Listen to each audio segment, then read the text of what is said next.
Pernah nggak sih tanggal 1 gajian, tapi baru lewat 2 atau 3 hari udah mulai panik? Buka aplikasi bank, lihat saldo, terus kepikiran, loh kok tinggal segini, padahal belum ngapa-ngapain. Lucunya, bukan karena kita boros atau foya-foya. Kadang cuma bayar kebutuhan, bayar tagihan, ya begitu aja. Tapi gajinya berasa numpang lewat. Dan jujur aja, banyak dari kita hidupnya kayak gini setiap bulan. Nah, yang sering kita lupa adalah masalahnya bukan di gajinya. Ada orang gaji 3 juta susah, ada yang gaji 30 juta sama aja. Kenapa? Karena kalau sistemnya bocor, sebanyak apapun air masuk tetap habis. Jadi sebelum marah ke gaji, coba lihat dulu, apakah cara kita mengatur uang udah benar atau sebenarnya dari dulu cuma ngikut arus. Tapi, kabar baiknya, keluar dari hidup gaji ke gaji itu bukan mimpi. Nggak instan, iya, tapi bisa banget. Selama kita mau ngerombak cara mainnya, langkah demi langkah. Mulai dari bikin sistem yang nggak bocor, sampai ngerti gimana uang bisa kerja buat kita. Jadi, yuk mulai hari ini. Karena hidup itu bukan soal ngejar gaji terus, tapi gimana caranya biar uangnya yang nurut sama kita. Banyak orang terjebak gaji ke gaji karena mereka nggak punya sistem. Uang masuk, ya keluar aja, tanpa tahu kemana perginya. Dan kalau uang nggak punya arah, ya wajar kalau hidup ikut ke bawah arus. Sebagian besar pengeluaran itu bukan pengeluaran besar, tapi kebiasaan kecil yang nggak kita sadari. Jajan dikit, ngopi dikit, ongkir dikit. Tapi kalau tiap hari, ya bocor juga. Kita hidup pakai mode autopilot. Cicilan itu masalahnya bukan besar di awal, tapi berulang tiap bulan. Dan begitu cicilan numpuk, gaji kita habis hanya untuk bayar masa lalu. Gaji bukan buat hidup, tapi buat nutup lubang. Tanpa dana darurat, hidup jadi penuh kejutan, dan bukan kejutan yang enak. Sekali ada masalah, gaji bulan depan ikut hilang duluan. Makanya, orang susah maju karena selalu mulai dari minus. Dan yang paling lucu adalah, meskipun gaji naik, kok hidup tetap mepet? Karena masalah bukan di angka, tapi di kebiasaan. Kalau gaya hidup ikut naik, ya hasilnya tetap sama, gaji numpang lewat. Banyak orang percaya kalau mereka harus kaya dulu baru bisa ngatur uang. Padahal, mindset ini justru bikin kita diem di tempat. Kita nunggu gaji besar, tapi nggak pernah melatih cara mengelola uang kecil. Masalahnya bukan gaji kecil atau besar. Dua-duanya bisa bocor kalau nggak pakai sistem. Yang penting bukan nominalnya, tapi kebiasaan kita dalam mengelolanya. Kalau kita bisa ngatur 100.000, baru nanti bisa ngatur 1 juta. Kalau 1 juta bisa rapi, baru bisa ngatur 10 juta. Semua dimulai dari nominal kecil dulu. Ini soal mental dan disiplin. Begitu mindset berubah, dari nunggu kaya menjadi ngatur dulu, hidup mulai berubah. Kita mulai sadar bahwa uang itu alat, dan alat itu harus kita kendalikan. Kalau sekarang kita nggak bisa ngatur gaji kecil, nanti gaji besar pun tetap bocor. Gaji besar bukan penyelamat, sistem yang benarlah yang jadi penyelamat. Makanya, ngatur dulu baru naik kelas. Langkah pertama, bikin sistem amplop modern. Intinya, uang harus punya rumah. Kalau enggak, dia bakal nginep di mana aja. Bikin 4 kantong, kebutuhan hidup, cicilan, tabungan dan darurat, dan jajan. Simple, tapi ngubah banyak. Langkah kedua, menabung di awal, bukan di sisa. Kalau kita nunggu ada sisa, ya nggak bakal ada. Jadikan nabung itu tagihan wajib ke diri sendiri. Kalau kita rajin bayar cicilan orang lain, masa cicilan ke masa depan sendiri nggak rajin. Langkah ketiga, cari bocor kecil. Yang sering bikin tekor bukan belanja besar, tapi pengeluaran kecil yang sering. Jajan dikit, langganan nggak kepake, ongkir 3 kali sehari. Ini bocor halus tapi fatal. Langkah keempat, tingkatkan income. Hemat itu penting, tapi ada batasnya. Income nggak ada batasnya. Belajar skill baru, buka jasa kecil-kecilan, freelance, jual kemampuan, apapun yang bikin pendapatan naik.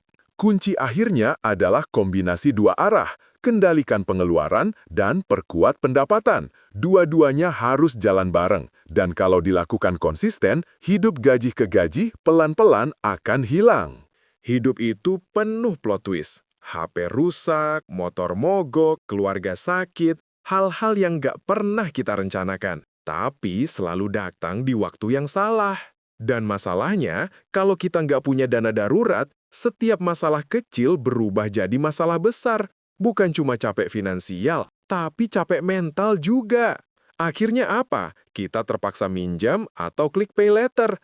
Cepat sih, tapi mahal. Dan sekali masuk lingkaran itu, susah banget keluarnya.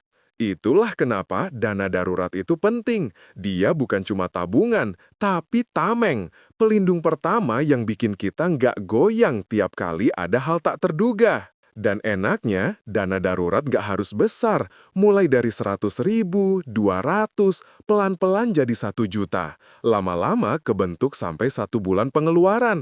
Yang penting, mulai dulu. Cara paling gampang mulai dana darurat adalah bikin target kecil dulu. Gak usah langsung 3 bulan pengeluaran. Fokus dulu ke 1 juta pertama. Serius, 1 juta itu udah bikin hidup lebih tenang. Strategi kedua, otomatisasi. Set aja auto transfer kecil setiap minggu atau setiap gajian. Biar dana darurat tumbuh tanpa harus mikir. Kekuatan besar itu datang dari kebiasaan kecil yang otomatis. Strategi ketiga, pakai uang dingin. Apa itu? Uang yang gak kita anggap. Cashback, receh, bonus kecil, kembalian belanja. Kumpulin aja, lama-lama jadi banyak tanpa kerasa. Strategi keempat, pisahkan rekening. Jangan gabung dana darurat sama uang harian. Kalau beda rekening, kita lebih aman dari godaan buat ngambil-ngambil nggak jelas.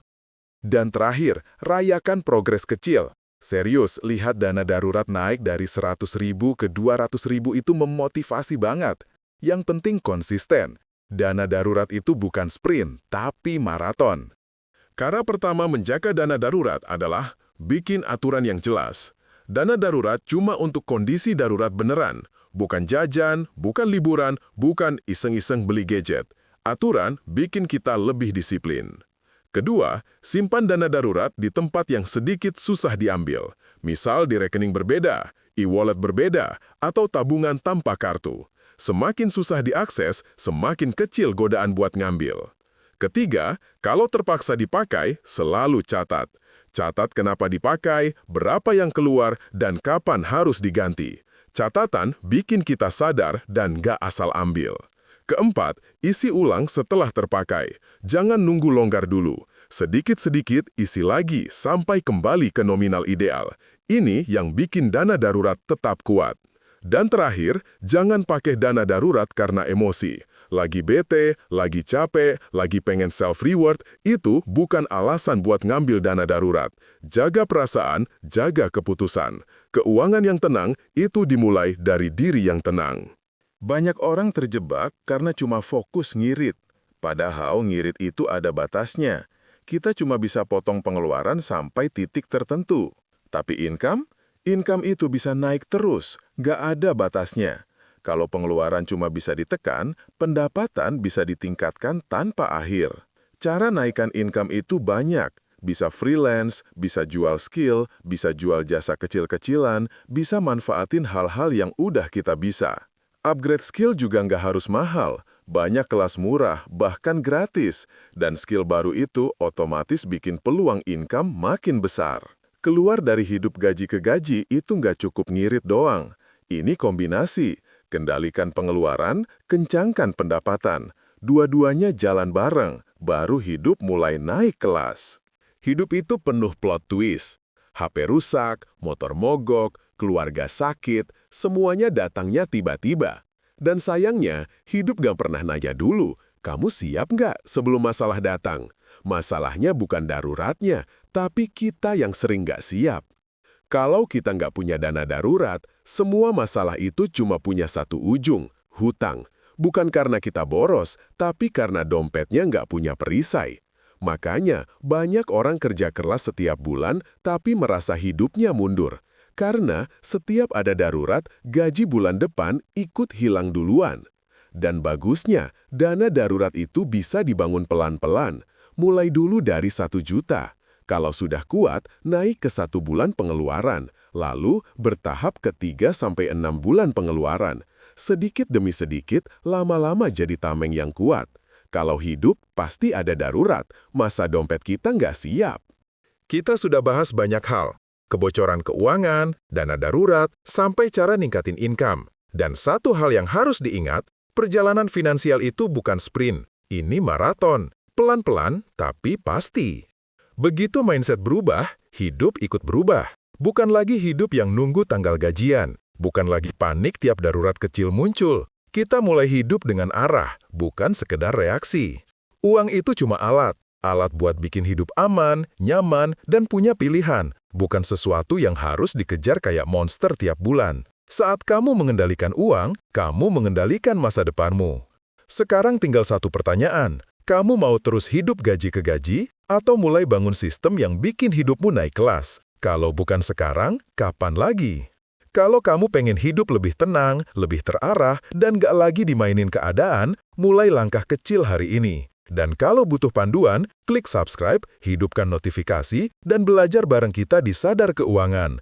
Perubahan dimulai dari tindakan kecil, dan tindakan kecil itu bisa kamu mulai sekarang.